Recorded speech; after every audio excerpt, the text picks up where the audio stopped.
Aïe aïe aïe. Tu tombes, c'est le vide. Le robinet d'eau, savon. C'est vachement stylé là, comme on voit. Oh, comme il est beau. Du béton, frère. Bon les gars, je vous fais la présentation du CRF, le 300 CRF que j'ai récupéré aujourd'hui. Regarde la gueule qu'il a. Stylé, hein, c'est les derniers je crois. Il m'a dit il l'a acheté hier, mais il a 5000 bornes le truc. Bon, on peut voir que le pneu arrière il a déjà subi, tu te doutes bien. Il me dit ouais ça fera pour un mois. Ouais, un mois d'off-road ça va être compliqué. Mais bon, l'amortisseur arrière il est un peu trop mou. Je m'assois dessus, la brelle elle traîne par terre. J'ai une caisse à outils là on dirait. Ça c'est du stockage ça. Je trouve comment l'ouvrir mais j'ai une boîte de stockage là, ça c'est pas mal. Ah, j'ai pas le support à l'arrière.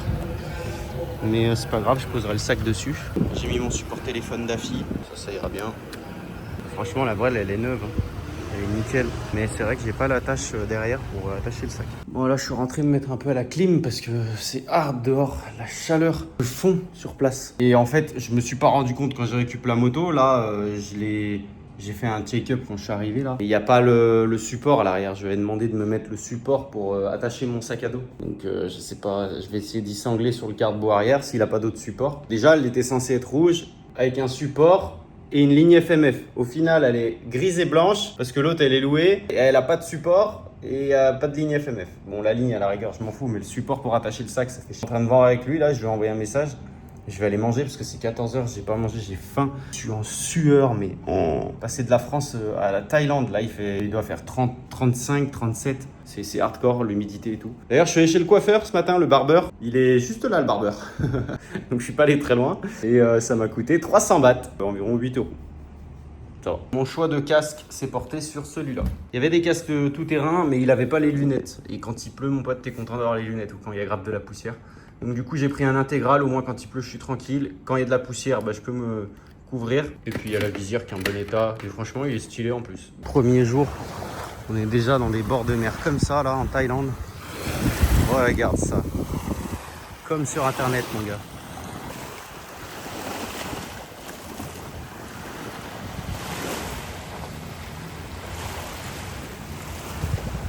Je suis censé avoir un rack sur la moto pour pouvoir attacher mon sac à l'arrière. Et là, il n'y a pas de rack. Donc, je vais la ramener dans 4 jours, là où je l'ai récupéré chez le proprio. Et il va me monter un rack dessus. Donc, en gros, je perds un peu 4 jours sur mon road trip. Tant pis, on va faire 100. Donc là, je vais rester sur Krabi, tourner un petit peu autour de Krabi pour l'instant. Road trip une journée, je rentre à l'hôtel le soir. Et puis, le 14, quand je ferai monter le support à l'arrière de la moto, je pourrai charger mon sac. Là, on partira pour le vrai moto trip.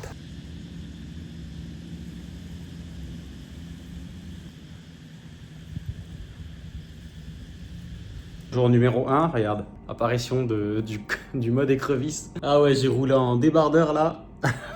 Et pourtant j'ai fait 2-3 heures de soleil, hein. Ça a suffi pour me cramer. Ce soir on va monter les équipements sur le casque tranquillement. Comme ça demain je mets la GoPro, boum, on va faire des petits rushs. Ça va être sympa, je pense. Peut-être même aller à la plage demain. Ouais. Oh les amis, le matelas. J'aime bien les matelas durs tu vois. Mais là on a atteint un seuil de dureté mon pote. Du béton frère.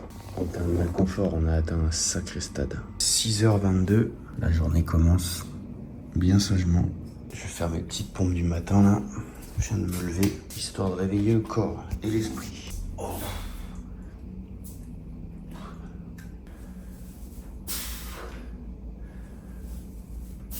On est le deuxième jour, donc là on va aller faire un tour à la plage. J'ai prévu un petit trip autour de Krabi. On a environ 2h30 de moto.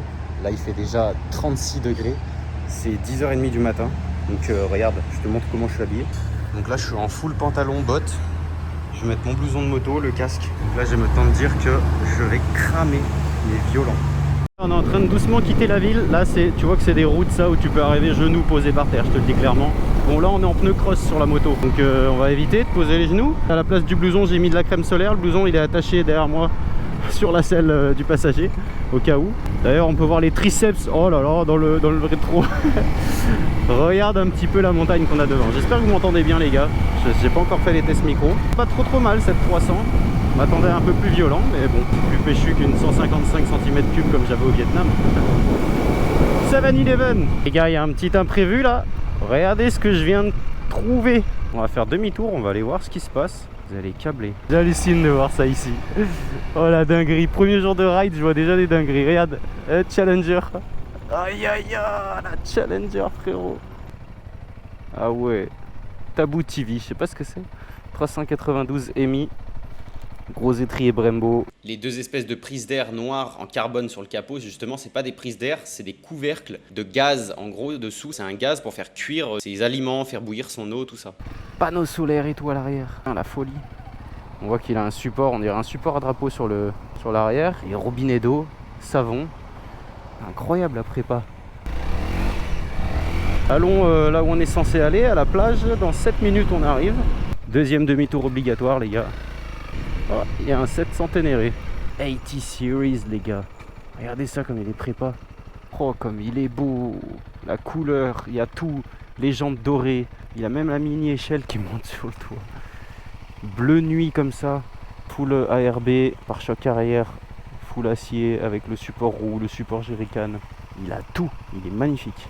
Et on est au Monkey Trail. En gros, c'est le chemin du singe. Donc là, faut s'attendre à voir des singes. Moi, cette plage de King Kong, mon pote. Impressionnant de voir des rochers comme ça sortir de l'eau. Je te laisse constater, mon ami, les escaliers du bonheur. Zéro sécurité, t'as un trou. Là, tu tombes, c'est le vide. Le soleil, faudrait un son d'harmonica là en fait, ça de ma gueule. Tu vois, on dirait que je suis passé dans une machine à laver, mais que j'ai pas fait la phase séchage. Mais je pense que je vais rester en mode Marilyn Manson. Short botte sur la moto. Aujourd'hui j'ai appris AO. AO c'est je veux ou je prends. AO, pad thai gai. Ça veut dire je veux un pad thai poulet. Et après tu dis crap. Normalement c'est ça. Je suis en train de regarder autour de moi s'il n'y a pas des Thaïlandais en train de me regarder. Parce qu'il y a full scooter là, ils doivent se dire vas-y l'autre il essaye de parler notre langue là, mais casse-toi de là. Faut que je vous avoue un truc très lourd à supporter, c'est que le Monkey Trail, il n'y avait pas de monkey, il n'y avait pas de singe. Donc gros scam trail. Pause syndicale les gars, on va aller chercher un coca au 7-Eleven. Coca frais chacal, ça va pas faire de mal, je te le dis. Petit coca zéro vanille, il y en a qui diront c'est pas bon, moi j'aime bien. On va vérifier la pression des pneus, j'ai l'impression qu'ils sont un peu mous. Ouais ça va. C'est juste que c'est les pneus tout terrain du coup, drôle d'adhérence sur le goudron. D'ailleurs je sais pas si vous avez vu, c'est vachement stylé là, comme on voit. T'as le phare LED devant et t'as les clignots qui restent allumés. Et regarde si tu mets tes warnings, ça les allume en plus. Franchement elle est vraiment stylée cette nouvelle 300 CRF-L avec les fourches inversées couleur bronze comme ça, anodisée. Et franchement elle est neuve, elle a 5000 km, ça se voit qu'elle a très peu roulé. 300 cm3, je m'attendais vraiment à un truc beaucoup plus nerveux.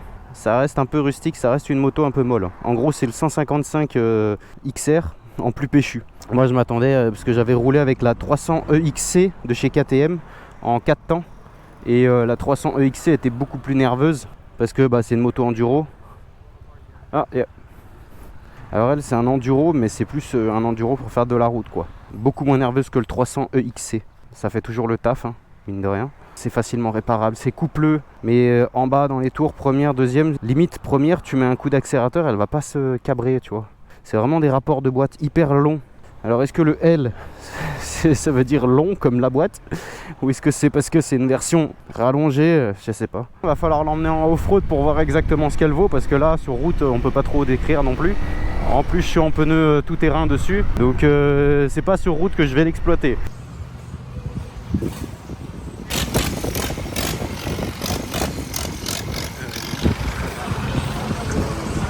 Il manque plus qu'un turbo et une dump valve dessus et on est bon. Regarde le moulin frérot. Oh, il est propre à souhait. Gros diesel là. Ah c'est des furieux. Ah c'est des furieux furtifs, je te le dis. Je sais pas si on va bien m'entendre avec le vent. J'ai cramé. Regarde mes épaules. Regarde comme je suis rouge. Donc là je vais rentrer bien sage. Mais je vais remettre le blouson et le pantalon je pense, parce que là j'ai trop brûlé. Là c'est vraiment le moment où il faut avoir du courage, parce qu'il fait 38 degrés dehors, super humide, t'es en plein milieu de la Thaïlande et là il faut remettre tout l'équipement qui est mouillé. Toi t'es moite, il y a tout qui accroche, c'est l'enfer. Regardez les gars, il y a un singe. Yeah. He's not scared. Sur le chemin du retour, j'ai eu la chance de passer à l'ombre comme ça en bas des grosses falaises, c'était magnifique. Regarde la sono qu'il a dans le coffre lui, le frérot là. Bon les gars, je vous ai sorti la carte de la Thaïlande pour voir ce qu'on a fait le premier jour. Bon, on n'a pas fait énorme, on est resté autour de Krabi. Je dis on, mais je suis tout seul. Donc on, c'est vous et moi en fait. J'ai atterri à l'aéroport, je suis allé à Krabi. Et après de Krabi, j'ai pris la moto et je suis allé sur la côte par ici et je suis revenu comme ça. Voilà, tout simplement. La boucle, elle a été très simple. C'était seulement 2 heures et demie de route au total. 103 km, donc tu vois, c'est pas énorme. C'était vraiment le découverte de la moto, test, même si j'ai une nouvelle moto maintenant. Mais ça, vous allez le voir dans la prochaine vidéo. En tout cas, j'espère que cette vidéo vous a plu. Si vous a plu, bah, mettez un like, abonnez-vous. Je sais rien, peut-être que la prochaine, elle sera encore mieux. Mais ça, le seul moyen de le savoir, c'est de s'abonner. Parce que si t'es pas abonné, tu ne sauras jamais. Voilà, tout simplement. Allez, ciao les gars.